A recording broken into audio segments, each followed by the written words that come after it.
პატარა ქვეყნები ყოველთვის ცდილობენ რაღაც ალიანსებში გაწევრებას, კიბერ ალიანსებში. პატარა ქვეყნის მაგალითი არის ესტონეთი, 1.8 milion ადამიანი ცხოვრობს მოქალაქეს სულ, მაგრამ ერთ-ერთი სუპერ კიბერ ძალაა, თუ შეიძლება ასე ვთქვათ.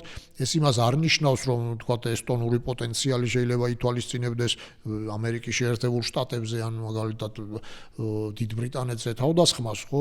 ამიტომ ვამბობ, პატარა ქვეყნებს ასეთი მისწრაფებები ისედაც არ აქვს, მაგრამ ყოველ შემთხვევაში თავდაცვისთვის საკმაოდ მძლავრი პოტენციალი გააჩნია და თავდასხმით ოპერაციებში ჩართვისთვისაც, იმიტომ რომ კიბერ თავდაცვა აქტიური თავდაცვის კონტრშეტევის გარეშე არ არსებობს, სხვანაირად როგორ უნდა დაიცვა თავი, ხო?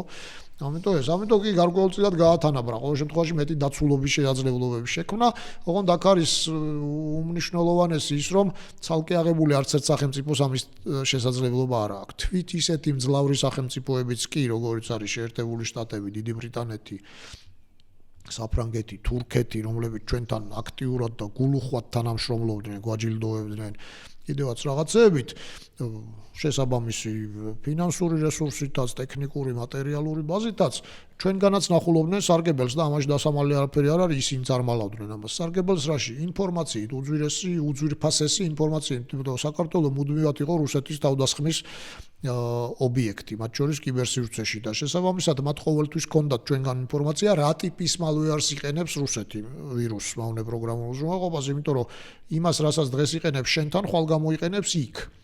ეს იმას არ ნიშნავს მეორეს მხრივ ისევ რომ შემოვატრიალოთ, რომ ისინი ჩვენგან ინფორმაციას კაჩავდნენ და ჩვენ არ გვაძლევდნენ. მაგალითად ჩვენ ჩაგვრთეს, როგორც არაწევრი ქვეყანა ეს ძალიან ისეთია, რა ქვია, მნიშვნელოვანი დახმარებაა ნატოს საინფორმაციო ცენტრში, სადაც live რეჟიმში, საინფორმაციო პლატფორმაზე, სადაც პირდაპირ რეჟიმში ხორციელდება ყველა აქტორის მიერ შეტყობინება კიბერთავდასხმაზე. ანუ თეორიულად რო ავიღოთ, თეორიულად კი პრაქტიკულად მარსელის რომელიღაც ბანკზე რომ კიბერშეტევა განხორციელდა, მარსელის ეს ბანკი ვალდებულია ჩააგდოს იქ ინფორმაცია, რომ ამ ტიპის კიბერშეტევა იყო, ამ გზით ვრცელდება, მაგალითად ვრცელდება მეილით, რომელსაც ანდრო წერს ერეკლეს, რომ გთხოვ გადაიხადო გადასახადი, ფიშინგის ფორმა, ხო?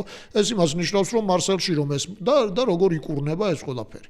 ეს იმას ნიშნავს, რომ იქ რომ ეს უკვე მოხდა, მე უკვე ვიცი, შესაბამისად at-least შემიძლია დავაგზავნო წერილი, რომ ბიჭებო ანდროს მიღებულ წერილზე რეაგირება არ გააკეთოთ, იმიტომ რომ ფიშინგია. ეს ძალიან მნიშვნელოვანია, იმიტომ რომ 30 ქვეყანა როცა მონაწილეობს და ამ მონაცემებს კრებ, შენ როგორც არაწევრი ქვეყანა, ინფორმაციის გაზიარება კიბერსივრცეში ერთ-ერთი უმნიშვნელოვანესია.